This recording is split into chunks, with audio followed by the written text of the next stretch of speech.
What's up guys, I'm gonna get straight into this video. I'm gonna be teaching you how to overclock your 12700K on an MSI motherboard. Basically squeezing out all the performance and FPS out of this thing while still keeping the temps super low, basically under like what the temps would be on basic settings. And yeah, before we start though, we're gonna need hardware info. It's just a program you can go download. I'll put the link in the description.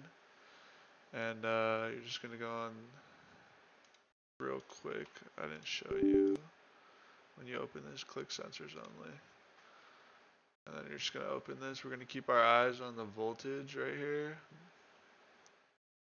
the CPU core ratios, and the CPU temps. Alright, so now we're on the BIOS, and if you don't know how to get to this screen, basically you can just restart your PC or just boot it up when it's turned off, and just spam the delete key and this will come up, but you have to do it quick before the password screen comes up. So first thing we do is, if you have RAM that supports XMP, make sure you enable your XMP profile up here. Super easy, just 2 clicks, you can just do that. Pretty sure you just click the thing and it does it for you. Now we go to overclock right here. You can just basically copy all my settings. It's really stable settings that pretty much every 12700K can probably handle. You're going to change this to all core. Here, let me bring the brightness a little down. You're going to change this to all core. Change this to 52 right here. Change this to manual. Make all these 53. Make sure E-core applies all core as well. Make it 41. Make it manual. Make this 41. Oh, what the fuck? Make sure this is fixed mode. Make sure that's on fixed. In advanced, you're basically touching nothing here. Yeah, you're not touching anything in here. One thing you can touch is, if you don't want your E-cores active, you can turn this to 0, but I only recommend that if you know what you're doing and if you don't want the E-cores. Then we're gonna go down to the ring ratio. Now this is probably the most important thing that's gonna give you the biggest FPS boost out of this whole thing, and probably what no one talks about.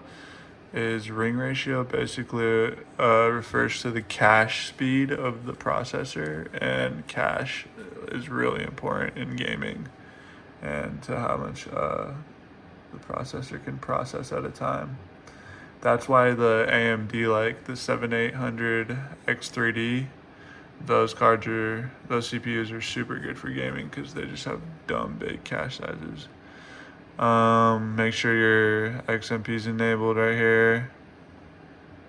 And then we're gonna go down, make sure the core voltage is set to adaptive here, and then set this to 1.33. If for some reason yours crashes, go a little higher. Set this to 1.34, still crashes, go to 1.35. And then I just changed this to 100.2. You don't need to do that, but mine's a little glitched, and for some reason, it doesn't show up at 100. It's 99.8. I'll show you. Or you guys probably won't see, but it'll be at 100, even though it's at 100.2. And yeah, this is basically it.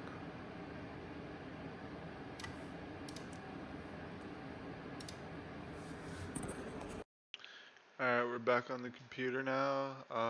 Now, as you can see, the voltage should be max going to 1.39. And the low still goes to like 1.37. What I was talking about the clock ratio of me changing it to 100.2 is on this. It shows 99.8 for me when I don't do that. So I put it to 0.2 and it just like offsets that, and it like overclocks the motherboard just a little bit. So gives a little bit of a boost for just like overall system responsiveness. And then you can see all the cores are, all the performance cores are clocked at 52, and all the E cores are clocked at 41, and the cache is clocked at 50. And here are the temps. So obviously I'm not at idle because I'm recording with OBS. Fucking shitty ass software. But yeah. Next thing I would do if I were you is just make sure you go into a game and just make sure all the settings like work perfectly fine. Now you're just gonna go in the game that you Because my play. computer says You're gonna just try out all the settings that you just put on. Make sure it's stable. Make sure you move the mouse around like erratic movements without crashing. Make sure you can like get into like big gunfights like with a lot of players on your screen without crashing. Yeah, just make sure you also like compare the FPS to your previous scores, and I would do it in like the same type of settings where like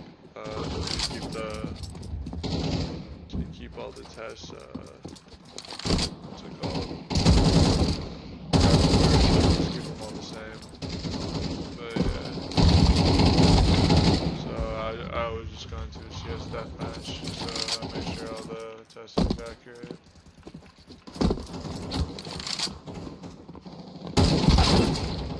But yeah, that's it guys. Thank you.